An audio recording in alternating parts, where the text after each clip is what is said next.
You're listening to Range Minded from Independence Indoor Shooting. This is episode number 100, part 2, which we have to thank you, our listeners, for helping us support it. We wouldn't have made it here without you.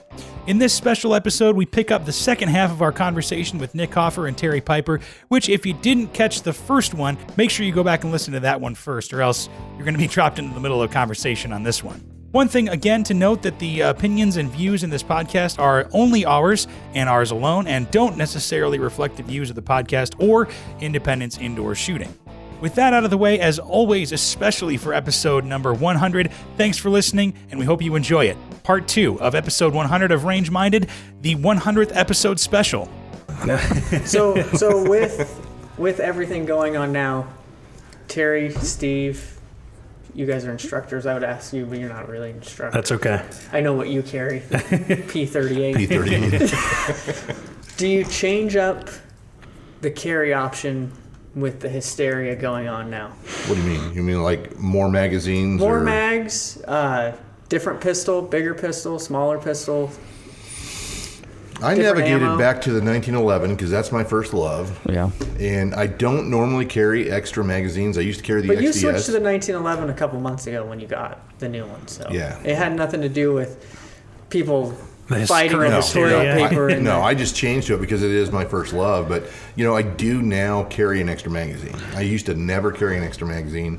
I have one extra magazine. Well, that is an interesting question, because I don't know if people even thought about that, because if you're in a crowd, I carry the Glock, my 43 with an extra mag and base plates. S15 mags yet? No, I'm not yet. I got one sitting on my desk right now. Side note for everyone. They don't necessarily drop free, but I like them. That's the metal walled mag, right? Yeah, the metal ones. I heard it wreaks havoc on the mag release, is what I hear. Yeah, so they recommend that you buy an aluminum mag release. Metal mag release. And it dropped free with the plastic mag release, and then when you switched it out, it was kind of hanging up. What if you just need a little tune-up? So, but yeah, I haven't messed with them too much. I'm gonna make mag carriers for them, but yeah, I have one sitting on there. It's a neat concept. Yet another reason I do not mess with my guns. You don't modify your guns at all? I do not. A lot of people like, speed trigger and, this and that. And, it's kind of funny because when you go out to front sight, there's like 20 to 40 people on one firing range. Yeah. Right? And you go out there, and if you start doing some observation, or if you watch any of John Correa's stuff from Active Self-Protection. Side note, he hates your holster. Yeah, I know. Does he really? Oh, he hates anything hybrid. Period. If it's not Kydex, it's not worth having. So anyway, but if you go out into a large range with a lot of guns, generally, I would say most of the time, the guns you see malfunctions are the ones that have speed parts in them. Sure. Because they've been modified. I mean, Glock built it like this, and it's kind of like remember the Ford Power Stroke 6.0? Oh, who doesn't? Okay. I have one in the parking lot. It got a really bad rap, but guess what? They designed it this way, and then what do people do? They put a chip on it. They add more pressure to the turbo, more pressure to the cylinders, more torque and more speed coming out of the crank and all this stuff. Well, stuff's going to start blowing apart when you start messing with it. It wasn't designed that way. Well, that 6.0 was kind of a pile of junk anyways. I had a 6.0 that had 250,000 miles on it. How far did you have to push it, though, to get there? Never. It was the best truck, one of the best trucks I ever had. Wow. Bad rap. See, right there. You can buy a lemon in anything. Can you tell who's a 1911 guy, by the way? Yeah, but he carries a 9mm Rock Island. No, it's not a Rock Island. It's a Springfield. Oh, it's a Range Springfield. officer. Anyways, it's a 9mm, so he's not the He's not your typical 45. He is a hybrid 1911 so owner. You think 1911s are bad? I'm carrying an XDS 45. I love the XDS 45. So I'm like, any gun guy out there is going to be like, you carry an XD and an XDS? It's worse than a 1911. I think Springfield gets a bad rap. They do. They made a bad choice, but that's a great gun. But I bring up that question because I know you carry the 43 and I carry the XDS primarily, and I actually was thinking today when I was posting on Snapchat of me gearing up to go to Fred Meyer because I needed sweet potatoes for dinner. Yeah. I literally went to Fred Meyer to get... Did you find anything? Vegetables. They're not buying vegetables. Isn't that silly? It was like the produce section was fine. Yeah. Tells you exactly where society is at right there. So So I buy vegetables and some tortillas, and I think I bought some Girl Scout cookies. I couldn't believe there was any those left. commies. They were up there and they had a bunch left. I figured Crack that dealers people with would be those buying girls these are. up in a heartbeat. So I bought cookies and vegetables. Didn't get any water, didn't get any toilet paper, no ketchup. How long did it else. take you to get through the checkout stand? That wasn't bad. I went through the self-checkout because I only had like 6 things. Sure, yeah. But it wasn't all that crazy because I went to Fred Meyer. They're like one of the more expensive places. Right. Yeah. I drove past a Walmart on the way, and you couldn't have paid me to stop there. Yeah, that probably had to have been insane. But so But I think got. of the people shopping there. You could have had some great content. Yeah, I know. I could have. I might just go there just to film content and ask questions. Start coughing. But that might actually get you put in jail. It's like I think that It's like might be saying like fire. a fire and type thing. I didn't say anything. Gun, bandit, Something bandit. stuck in my throat.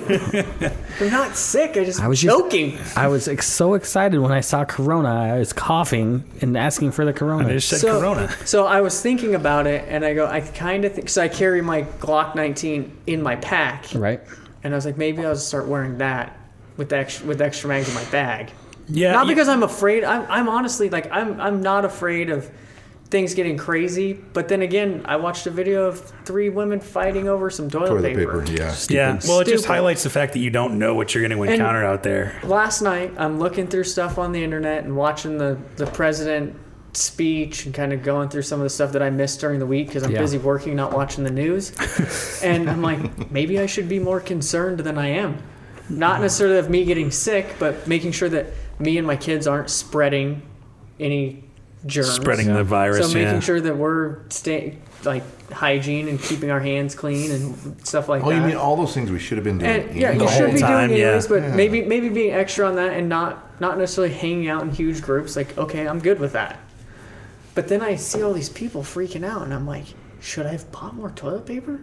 You almost want to buy into it because it's like it I'm makes you think dude, about I'm it. like, I actually It's only the have auction 4. frenzy mentality. Well, I'm like, I'm not the kind of person to just freak out. So now Right. I'm like, now I know why people are going crazy. Because if you're what's called weak-minded when it comes to media and things going on around you, Don't do a lot of critical thinking. Yeah, it might get you real worked up. Because I sat there for a minute and I was like, dude, calm down. Like, this is not as big of a deal as you're making it. Because I had myself going, I only have 6 rolls of toilet paper. What if I got to poop next week and we don't have any toilet paper? Well, and the thing that frustrates me is like, because I don't think it's necessary to freak out as much as people are freaking out. I really don't. It's serious, but I don't Okay, think a it's case of 32 rolls of toilet paper, that should probably last you a couple months. a long time. Hopefully, yeah. So why do you need a flatbed of a pallet of it? Well, and then I worry about what about the old lady that just needs to buy her groceries and just needs some basic needs when you got these people that are obviously gluttonous on things that they absolutely. don't need. Well, you know what people are doing too, right? They're buying all of that and, then they're selling it. So what's online, going to yeah. happen is, Panic, yeah. we're still getting some of it. Obviously, they're running out now. But it takes time for a lot of that. I mean, we domestically make toilet paper and Lysol and We some got of a that plant stuff right here in Idaho up north. But the Louis. problem is Yeah. problem is they can't sustain that type of buying because their production capabilities are based on historical sales. They don't have enough help. Yeah. So From the now, people. for stuff to come from China, Japan, which Japan is the leading toilet paper producer. And right now they're on moratorium. They Don't can't. worry. So they Yeah. can't ship. Yeah, so that's what kind of what so it will. caused the whole So it frenzy. will take. Now that we're going to be out, Yeah. it will take 2 or 3 months for them to be able to accommodate for that. And so now the shelves sit empty for 2 or 3 months. Yeah. And I had a conversation with somebody talking about price gouging. And I said, you know what? Maybe they should raise the prices. Like, they're like, oh, well, customers will remember that. And I'll say, yeah, you know what I'll remember? I'll remember that even though there was a craze going on, I could still at least go to Fred Meyer because the get what you toilet paper needed. was $20. But you know what? I at least had some. toilet paper. Yeah. Yeah, I mean, it's same, like you said, you see the same thing in 2013 when people bought 22 ammo. Like as soon as they put one brick out, and they would be gone. Or like lowers were, insanely expensive. Even magazines were going for $100 a pop or whatever. Oh, I watched at a show. I was at a show when that whole Sandy Hook thing happened, and I watched retailers or dealers there marking parts up 3 times during the show. So it started at $150, then it ended at $350, and then it was like $600 for a freaking lower. So my thought is this: is a $100 part. if somebody's willing Yeah. to pay it, then somebody's willing to pay it. It's free Sure. market, right? People will complain that, oh, Cheaper Than Dirt was price gouging. I'll never buy from them again. You know what? It's capitalism. It's free market. You have the choice to buy. The only difference between that and this now is that back then we were afraid that we'd never be able to buy those things ever again. Mm-hmm. Now we're not. We're only afraid that we might have to stay home for a couple of weeks. Yeah. 1,000 rolls of toilet paper is not a couple of weeks supply. It's just interesting how people's perspectives and priorities change when it comes to, you know what I mean? I have a family of 6. We might use 15 rolls of toilet paper a month, and I would feel like that's excessive. Yeah. Yeah. 4 squares, that's all you need. Like, I feel like my kids use more toilet paper than they need because I do have to plunge the toilet once in a while. So, do they look like a Q-tip? So I'm saying that 32 rolls is more than stock. Well, But you know who's laughing all the way to the bank is the Extreme Coupon lady. Oh, We boy. thought they were crazy for having Yeah. all that stuff, but they didn't pay for it. And they did it over time. Yeah. I think it just really tells you where society is. Like you mentioned the vegetables. Like, Yeah. I'm not gonna be worried about eating toilet paper. I cannot eat toilet paper. Like, I can build my own bidet, man. But then I told you Skip the hose. there was not one thing of white milk. There was a bunch of chocolate milk, gallons of chocolate milk. There was not one thing of milk. joke's on them. There's But- more fat in the chocolate And milk. what I'm saying is this: are you gonna? Hopefully, you're gonna freeze it because that's gonna go bad. Yeah, I was just going to say, it's going to go bad It's within gonna a go week bad. or And I two. walk over to, so a couple of my kids don't drink dairy, so we get almond milk, right? Mm-hmm. No one even touched that. Really? So I'm like, So in eastern Idaho, it was impossible to find almond milk. yeah, the Fred Meyer over here, Impossible. it was stocked full. But it's funny how like you go to a certain spot and like there was a 1 gallon of milk, there was tons of eggs, there was That tons blows of my mind, there too. was tons of staples, but like bottled water, trash Well, bags. even for- I mean, I don't have to worry. I have a well, right? So we don't. But there's no need. Like, I'll well, buy it's not bottled like they're water. going to shut the city water off. No. You know? And I Right. say this when they announce they're shutting off the city water, I'm gonna go fill my 55-gallon drum that's sitting with water out of the sink Yeah. because Yeah. that's gonna last longer than the degradable water bottles that we're Yeah. using for Well, and the It water just- bottles actually ruin the water anyways. Yeah, It just exactly. shows that people don't think, you know? It blows my A bottle mind. of bottled water is only good for a little over a year. Yeah. So then why do you think people are like now buying ammo? Or do you think people are starting to think the world's going to end and we need Part to of that stock is up on like ammo? Or? if you really go back and look at every election year, There's something happens every same year. thing happens because people are unsure what's going to happen. You know, and I was just talking to somebody about this today. You know, the last election, everybody was expecting. Well, a lot of people were expecting Hillary to win, so they Yep. banked on it. They bought millions of dollars worth of gun parts, Yep. And they're sitting on them now. and then they're sitting. A lot of them went bankrupt. Well, we're And in so a now state we're- of emergency. I do believe we're not in any state to be running elections. So we'll just postpone this for 4 more years, get through Hey, this that's a good point. I coronavirus, like it. and I then like it. Trump can run in Well, 2024 and we'll figure all this out. There's the Wartime Act, right, where he can be president during a war. Why isn't it this a state of emergency? We can't. Worldwide pandemic. I mean, Yeah. that's... Well, and I don't think Biden or Sanders Bernie? will live that long, so that's a pretty good. Yeah, they point. definitely are the highest risk categories. I think Bernie or Sanders already has something going on, Does or he? nothing. There's nothing going on up there. So yeah, I think The that squirrel fell off the I wall. think Are we he talking should about announce politics? that, and, Nope, and the craze would probably be over. People would stop freaking out about being sick, and they'd be more concerned that Donald Trump had an executive order that we're postponing the election. Yeah.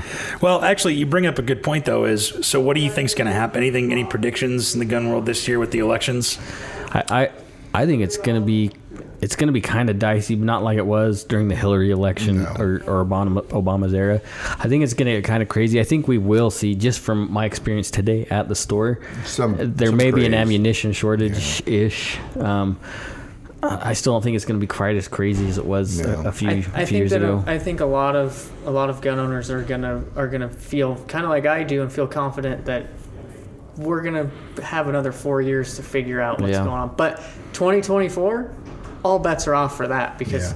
4 years of having a Republican who's actually getting shit done in office and like sticking to his guns, Yeah, the odds of us being in office again are probably less likely. yeah. And so 2024, I would predict that that's going to be worse than 13.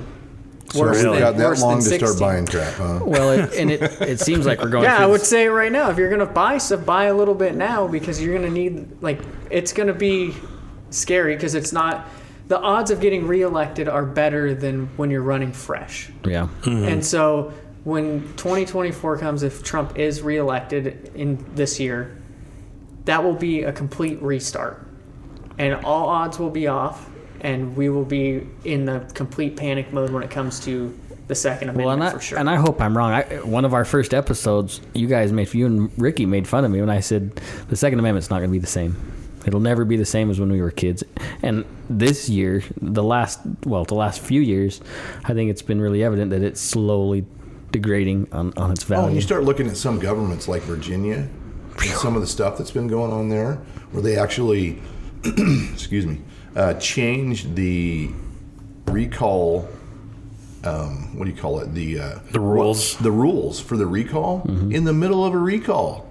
I mean, we're talking about stuff that's like horrible abuse of power. And, and if you look at the timeline for them, it's ridiculous. And the abuse of power in the government that is like overstepping where they're really supposed to be. The sweeping loss of freedom in that state was tremendous. And for me, I think that's a test run for every other A lot state. of other I think states. that what we're gonna- One falls and they all start domino. Yeah. I think you're going to notice the NRA's power. We've already seen it diminishing, right? Well, but other they organizations, screwed up their own power. people are putting their money into other organizations that are fighting more direct Yep. and less lobbying. Like I feel like we need the NRA. We need that. Yeah, you lobby. can't make it go away. It's- I mean, Like we it's need too- that, but Sorry at the to sound same terrible. time, It's too big to fail now. It's like Yeah. that sounds terrible, but Well, it would cause more damage to disband or dissolve the NRA than it would be to it would have a create- change of it structure. would create a huge vacuum. That Well, and Absolutely. especially also from like a PR standpoint, just to say it that, would be bad for gun owners. yeah. Yeah. yeah, I still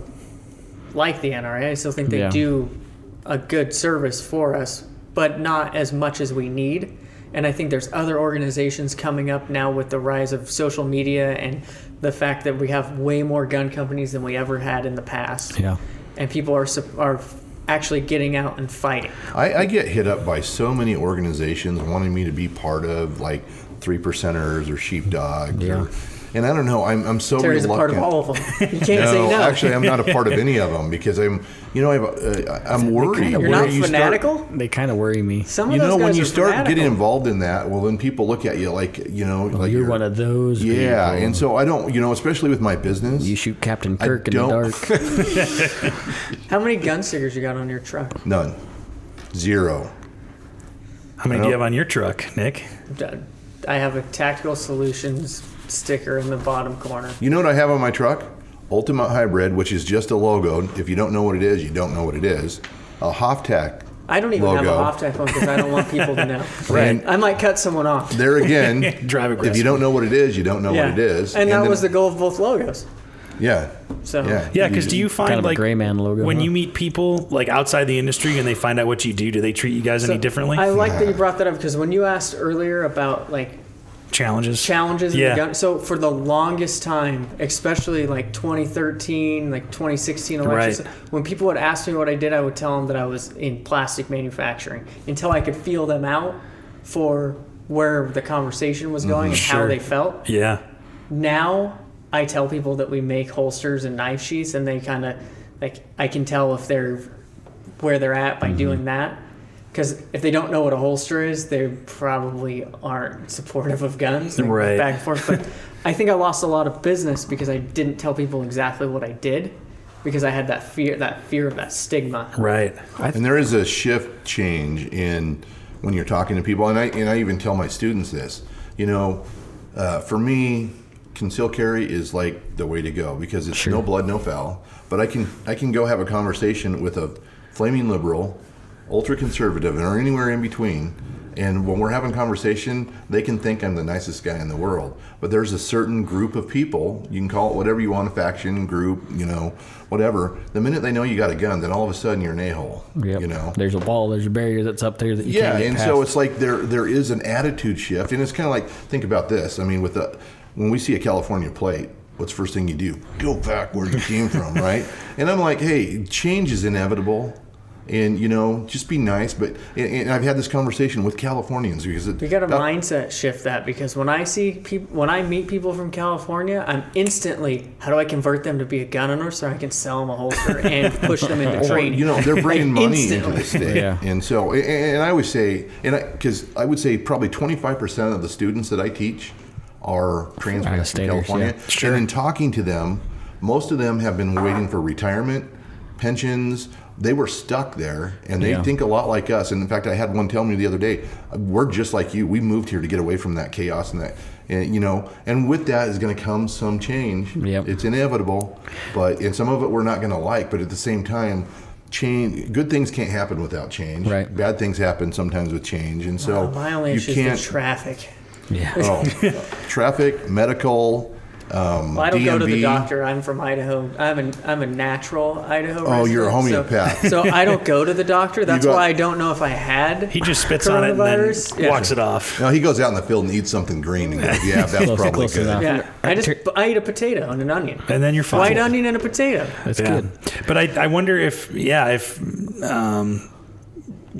going to be more of a stigma with that as things change around here. I feel like people are, maybe it's just from being in the industry, but I feel like the industry still is growing, and there's more and more gun owners every day, and more people who want to take classes. I mean, you've seen it, in the volume of your classes, increasing. I train anywhere from 25 to 75 students a month. That's awesome. And out of that, there's probably 25% of them are transplants, and they're just like us. So there's more gun owners coming to the table, and so I think it can be good. Obviously there's going to be some bad part to it. I think that once you get them out of that environment and over here we're showing like, hey, there's nothing crazy about it. Like, if you don't want to carry a gun, I don't want you to carry a gun. Yeah. If Right. you don't want to shoot a Yeah. gun, I don't want you to shoot a gun. But have you ever even looked at a gun in person? Yeah, giving it a No, try it for yourself. I've only seen it on TV. Yeah. Well, why don't you come out and come to the range with us? Did I tell you that story about the self-proclaimed gun-hating liberal from South Africa? Not No. blatantly. Okay, so a friend of mine referred this lady to me, and he said, I got to tell you right up front, she's a self-proclaimed gun-hating liberal. I said, okay, well, and what she couldn't figure out is Matt is his kid's name, and she's like, you're so nice, but you're a gun lover. You like guns. How? I don't understand it. She goes, you need to talk to my buddy. And so she emailed me, and so I sent her a list of 5 questions. You're obviously a self-proclaimed gun-hating liberal. What led you to that ideology? How do you feel about guns for self-protection? And I can't even remember all the questions I asked her, but I said, I want you to answer these questions, and then I also want you to go to the CDC and look up deaths in America. I want you to go to the FBI violent crime statistics and look up, deaths in America, and I want you to come equipped with that information. And I always tell people, I can tell you all day long, but when you're talking to somebody who's not rational, you can give them stats all day long. They're not going to listen. Yeah, to they're it. not going to. I've listened to debate after debate where you give them stats. I don't care about that. I've been affected by this, So they're thinking emotionally anyway. So anyway, she shows up, and I said, hey, what do you think about those stats? She's like, oh my gosh, I had no clue. I had no idea. Everything I've heard has been, okay, well, there it is. You've been fed stuff, right? And so, Perfect example of what's going on today. yeah, absolutely. And so I started talking to her. My wife was there, and so it wasn't uncomfortable, because it was a lady. And so we started talking 4 hours at my kitchen table. Really? 4 hours at my kitchen table. And by the time we got done, she's like, I'm really kind of concerned because I'm starting to think I like this. And so I had blue guns. I had real guns covered up by a tablecloth, and then blue guns covered up by another tablecloth. And I said, well, let me just show you some stuff. So I pulled one tablecloth off, and I'm like, these are plastic. They're not going to hurt anybody. They're just molded. So she's playing with it, and I said, you want to see the real thing? She goes, yeah. So I whip up the other tablecloth, pull out my Glock 19, chamber check it, magazine check it, hand it to her. And she looks at it, and she starts handling that gun like she's been handling it her whole life. Really? Starts looking at it, perfect firing grip, and I'm like, you're kind of a natural at this. And I said, and I told you this right up front, if you don't want to go to the range, that's perfectly fine. But the only way to really get the gist of this is to, go out and let me show you what it's all about. She goes, let's do it. So that was Friday night, Friday evening. We met Saturday morning at my house, drove out to the range. I put a gun in her hands. I started off with a little Ruger MK45. Yeah. And she shot a fist-sized group, handed her my Glock 19, shot a fist-sized group, handed her my 45, shot a fist-sized group, and she goes, I'm really scared right now because I want to go get a gun and get a permit. And so it just goes to show that, and I didn't argue with her. I didn't try to like get her to see my perspective. I'm like, here's the truth. Here's the reality. My job is not to persuade you or dissuade you one way or the other. It's just to give you the facts and let you have to make that choice. Right. And after we got done, she was like, this isn't what I thought it was, And so I think it is. People are so closed off that they're using that emotion to base their drive. And I think you touched on something that all of us as gun owners or stewards of the Second Amendment, we often refer to ourselves as, that it's important for, concealed is concealed, right? It pisses me off when I see guys carrying around their AR-15s walking around to make a point. Where's the reasonableness in that? It's stupid. And reasonableness. Scaring somebody who's already against guns doesn't help us. Well, what is that? That's like pushing buttons, right? If I know you don't like something, I'm going to keep doing it and try to agitate you. It's completely opposite of why we're doing this. And it's not a normal thing that we would do every day. No. Anyone who says, I'll just pack this around to go...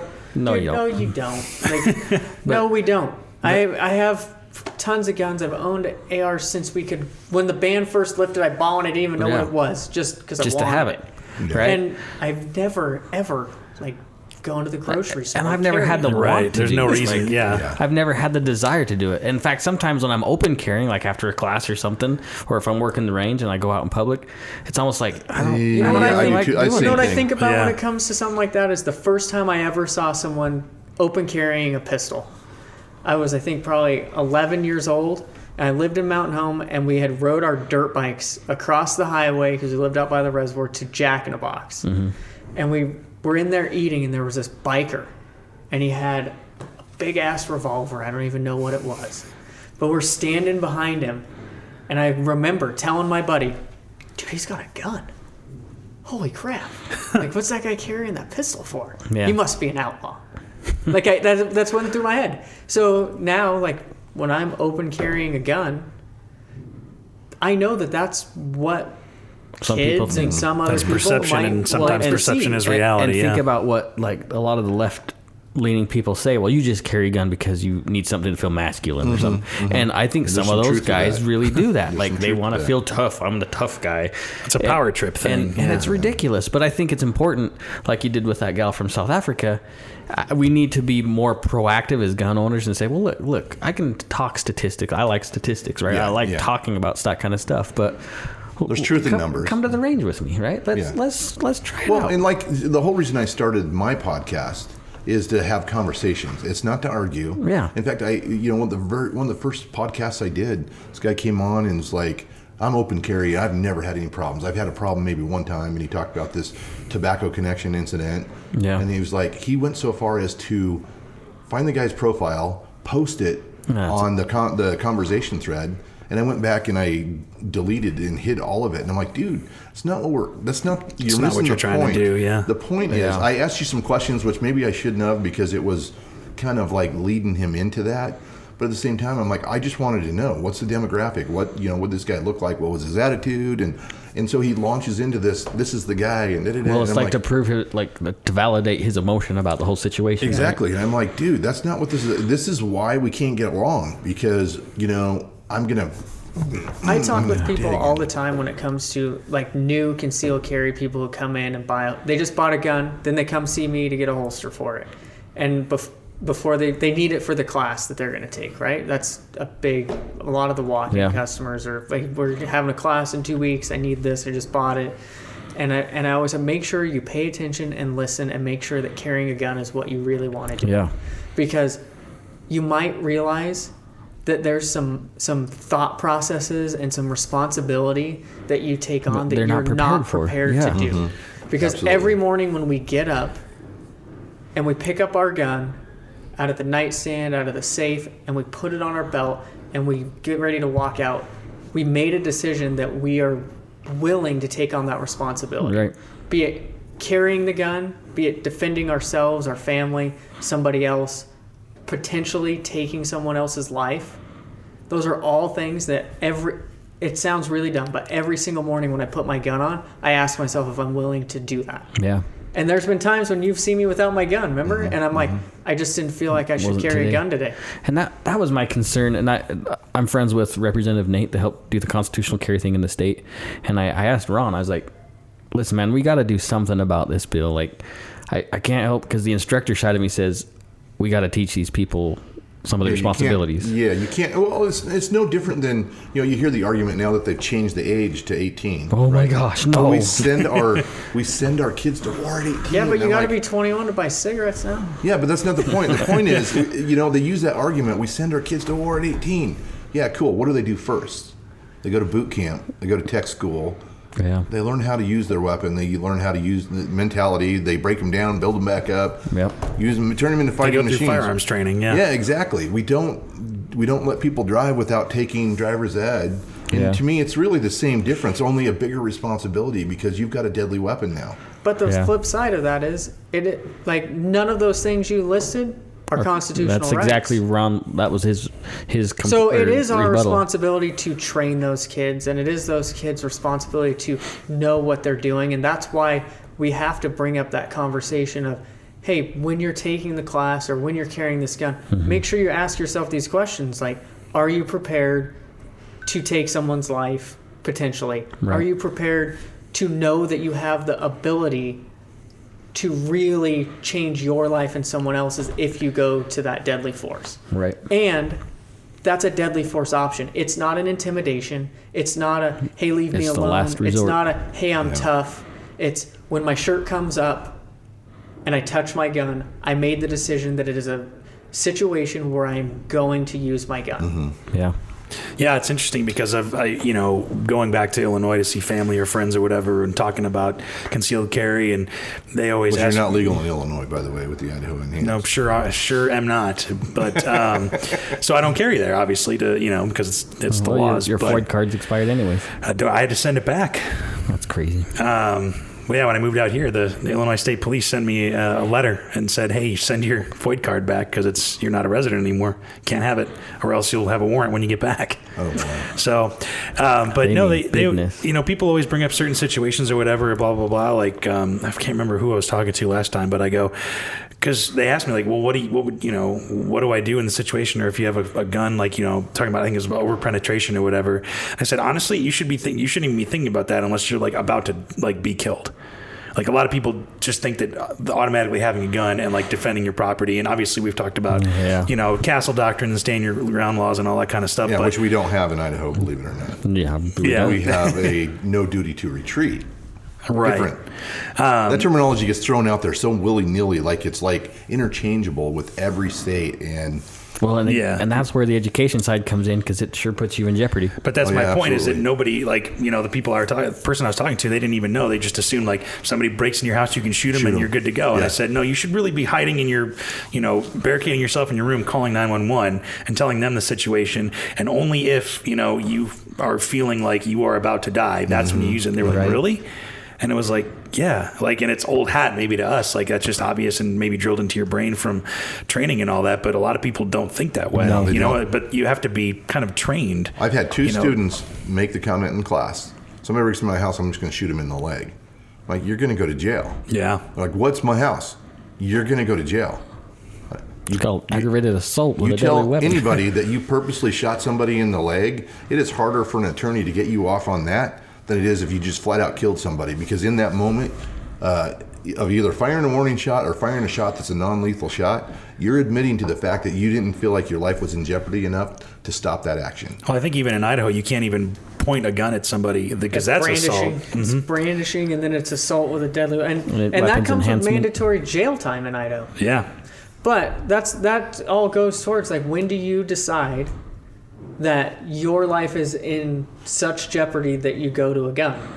And that's being a new gun owner or somebody who's new to conceal. Because I wasn't a new gun owner when I started concealed carry, but I knew nothing about it. Yeah. And I thought that I was a gun person. And then I learned about concealed carry and competition shooting, and I was like, what? What is that? I don't even know. There's games where you shoot guns? That doesn't sound safe. Sounds like Call of Duty. Yeah, I'm like, that doesn't sound safe Only at all. for reals. Oh, man. But like that's the thing. Like hand to hand, like different weapons, like retreating. Like those are all things. Like I've been saying it for 2 years now that I want to take hand to hand combat training, and I have the opportunity and the means to do it, and I haven't done it yet. But that's really the retreat, and then hand to hand.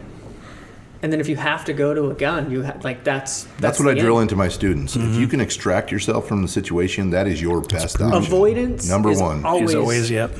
But a lot of people just think that, the uninitiated, if you just think you just have a gun, you're just going to use it no matter what. Because and they think it comes with a cape. Yeah. I've had a gun pointed at me through my truck window, shotgun, like could see the shell through the barrel. I've never shot anybody. I was on the phone with dispatch, like explaining what was going on. This kid was running at me with the shotgun, like he was obviously on drugs. He thought I was there to rob him. I was trying to find his roommate, and I literally drove off. I'm on, and he's pointing the shotgun, running down the street through the windshield. He gets right up to the window, and I'm like trying to get away. And as I pulled around waiting for the cops to show up, it took them like 30 minutes to show up. Oh, geez. And I'm thinking, I could have been dead if I handled it wrong. I could have killed somebody if I handled it wrong. I'm pretty sure that I would have been fully justified in being in a shooting at that point, because we were in the street. He was in my car. I was trying to leave, and I did, and I was able to, and that's why nothing happened. But I think about that all the time. Like that could have been a really a worse situation than it was. Yeah. That goes back to the responsibility, like you said, and a lot of people don't think about that. But the thing is, that's where that thinking started for me, because I think that I didn't confront that situation and make it worse because I was unaware of what I should do. So I just went with, I should try and get away. Where now I think about that and I go, that was the right decision. Going forward, I don't want to jump to the conclusion that I should just defend myself. Right. Because that dude was obviously on some kind of drugs. I don't want to kill somebody and destroy a family's whole life because they made a bad decision. Now, if he was holding a gun to my cousin's head like he was to me, he was in the car with me, it might have been a whole different situation, because I would have had time to think about it and I would have tried to stop it, because I don't know what that situation would have been. But what happened, it ended fine. The dude didn't even go to jail. Like, he had a much better day than it could have been. Yeah. Right. Yeah. Craziness. Sobering story. And it happens fast, right? Like, Yes, seconds or less. Hindsight is definitely 2020. Yeah. Like, sitting there waiting for the cops to show up was definitely like, oh my God, this could have happened. I could have done this. I should have done this different. Like, all of these things. I'm like shaking, sitting in my truck, like Adrenaline. like trying to figure out, like, did I handle that right? Is that really what was going on? Like, thank God I didn't do anything that I shouldn't have. Yeah. And now I think that's the first thing that goes, like, that's why some days I'm like, I am not in the mind frame to carry a gun. And you've even said to me, the situation that I was in, you're like, this is when you're supposed to carry. I'm like, man, I'm just not comfortable with it. Yeah, and it's interesting. And I'm self-aware enough to know, like, today's not the day for me to make those decisions. And if I can't make those decisions with a sound mind, I don't need to have the weapon with me. And that's something that all of us need to think about when we do that. Yeah. Man. There's nothing wrong with that either. Yeah. No, I think it's interesting you bring it up every day, because we talk about, we've talked about, I think, before, carrying every day or as much as you can, but maybe there are some days, where... There's a lot of days I don't carry my gun. Maybe I don't feel good. Maybe I'm not, like, just my head somewhere else. Why? Well, I'm going to throw this in there, being the instructor. The bad guy picks the time, the place, and the conditions. I agree with that, but who am I to make the right decision? We either have to be ready or it's life or death. And so if you're going to do it, and you do it good. If you're not, then you just don't do it. I mean, you're absolutely right about the bad guy picks the time and place, but if I feel like I'm not in the mind frame to make a good decision. And actually, that's a good choice coming from self-awareness sort of arena. Knowing that maybe you wouldn't have made the right choice, and maybe I don't put myself in those places. Or take extra steps to take extra avoidance steps. Like maybe absolutely. when I'm feeling that way, I just end up staying at the shop and don't leave and Stay home, go home, or I take the day off. For me, I just figure I'd rather have it and not ever need to use it than be in a situation where, oh shit. Well, that's some of us, me 99% of the time. But there are days where I'm like, man, I'm tired. Like my mind's not there. Like I'm stressed about work, money, relationships, like whatever. Like Right. I don't. And I don't for need to have- for some of us, I mean, when you spend enough time training, you just know that it's there, that it's going to be there, that you're going to be able to get the job done, hell or high water, good day, bad day, whatever. For Right. me, I know, no matter what. Terry doesn't have bad days though. That's the problem. No bad days. No bad days for Terry. But no, you can still have a bad day and still operate at a level, and talking, you just rolling back that muscle memory. When you do something enough, your brain knows where to go and how to get there. And so it doesn't. I think the difference is there's a lot of people don't have that extensive training. Oh, they absolutely don't. I would say probably 92-ish to 95% of us higher. Yeah. Well, and I think don't have the. I think if you have a bad day and you're feeling off or whatever, the mechanics of your training might be there, but I think to Nick's point about your decision making might be clouded a little bit. When I was doing firefighting, man, if someone was having a bad day, go home. If you're sick, go home, because you know what? Yeah, we have that. We have that training, and then we go back to the lowest level of training and what. But why put your life and your brother's lives on the line because you're not 100%? Like, if you know you're not 100% and you have to go into a bad place, I mean, you got to do what you got to do. You're carrying, you're doing whatever. Right. But if you don't have to do that day, it doesn't make you less of a pro gun person to say, hey, I'm not going to do it. Actually, it takes a lot of fortitude to make that self-awareness. Because I'm definitely not the call. type of person who's like, I'm going to do it just because I can, and I'm going to tell you that you should do it because it's your right. America. Like, no, go buy a gun if you want a gun. Well, right and honor and integrity don't make it prudent. And that's one of the things I do preach in my class. Yeah. You can do a lot of things out of it's legal. Yeah, I might have had the right to do it. Yeah, it might have seemed like the right decision based on the bad guy was out to get me. But is it prudent in the environment? The how, what, why, whens, and where all factor into all of that, every bit of it. And so if you're not equipped to make those kinds of decisions in that kind of environment, absolutely. You can carry an AR-15 across your back. But is it Walmart. reasonable? Yeah. And I've had this discussion with Terry too. Like, you can do, and you may be justified in a shooting. You may be justified to defend yourself, to defend your loved ones. But will you be able to live with that if you take someone's life? Oh, that's it. Because you should own a gun. I think everyone should own a gun. Not everyone should carry one for defense. Because if you can't tell yourself, I'm going to have to do whatever I can to live with taking someone's life who was going to take my life or someone else's. Right. Don't put that on yourself. There's emotional, legal, all kinds of aftermath that most people aren't equipped to deal with. The average person is not equipped to They don't even think about it. Don't even think about it. They don't know what they don't know. So that's why training's important. Absolutely. Hear, hear. Well, I think that's but I also think on the flip side, there are a lot of people who think you gotta make it. And I'm like, I don't think you can do that. You can't legislate your way into making things happen. I think you've got to give people a choice. Well, speaking of and hopefully you can talk legislation, reason into them. And Steve obviously knows the right guy. Our event carry legislation that we had talked about. 1,000 people or more. We need to visit that with Steve. The training and the special permit to carry in venues. I agree. We got a pretty. Another thing. That's for another. I got to say this because I just that's another episode. Had another class because by Idaho law, a bar certified attorney or an intermediate certified law enforcement officer has to teach the legal portion of the section. Right. There's only a few people that I've ever had teach my class in 13 years. Well, not that long. However long the enhanced class has been out.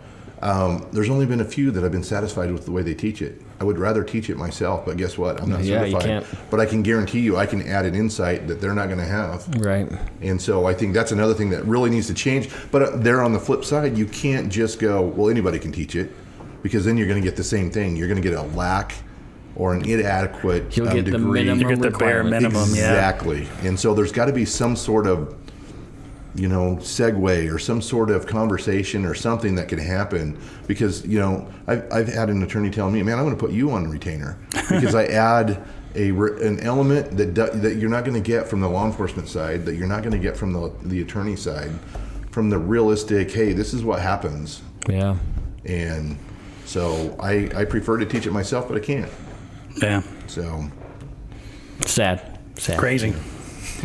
Well, I think we'll probably end on that one. We're getting up on time there. Yeah, so We might have to split that up. yeah, too, we might and make it is past my bedtime. Yeah. Just Oh, well, FYI. thank you for staying up past your Being 90 bedtime. years old. You just missed the Matlock rerun too, so you're gonna. Oh man, I was hoping to see Captain Kurt.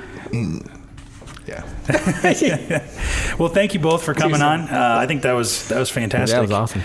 We'll definitely have to have another kind of free for all and another multi-person conversation, because people get sick, I think, of just hearing Steve and I talk. It was funny when you asked me, did Steve kind of give you? And I'm like, no, he told me nothing. He goes, are you going to be okay? And I'm like, I almost left because I saw Terry sitting in his chair. talk is what I do. Yeah. Yeah. No, and I think you guys were able to bounce off each other to well. Do a format like this, anyways. It's more fun. Yeah, More ideas. Yeah, so let us know if you liked it. Podcast at iishooting.com or facebook.com/rangemindedpodcast and on Instagram at rangemindedpodcast. Where can people find you, Nick? They can find me at Hoftech Industries on Instagram, Facebook, YouTube, all of them. Oh, we're on Yeah. TikTok now. Oh, very kidding cool. me? Yeah, TikTok, Hoftech CEO on TikTok. Wow, So all the just get 14 Is that like girls Big Ben can find you now. TikTok? Yep. It's like it's for the young kids, Terry. Oh, Don't is worry it? about it. It's Oh, like no, we're- Chapsnat or whatever that thing just is. wait. Yeah, exactly. If you don't get on TikTok, you're not going to be gonna behind. Oh You man. can leave that one alone.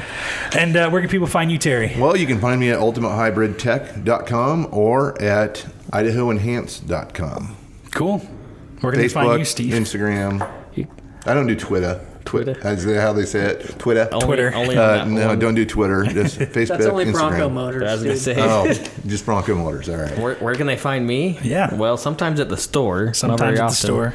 But you can find me on. Well, actually, I started another Twitter account or Instagram account. Yeah, that's why I was trying to help you out here. So you can find me at Impractical Tactical.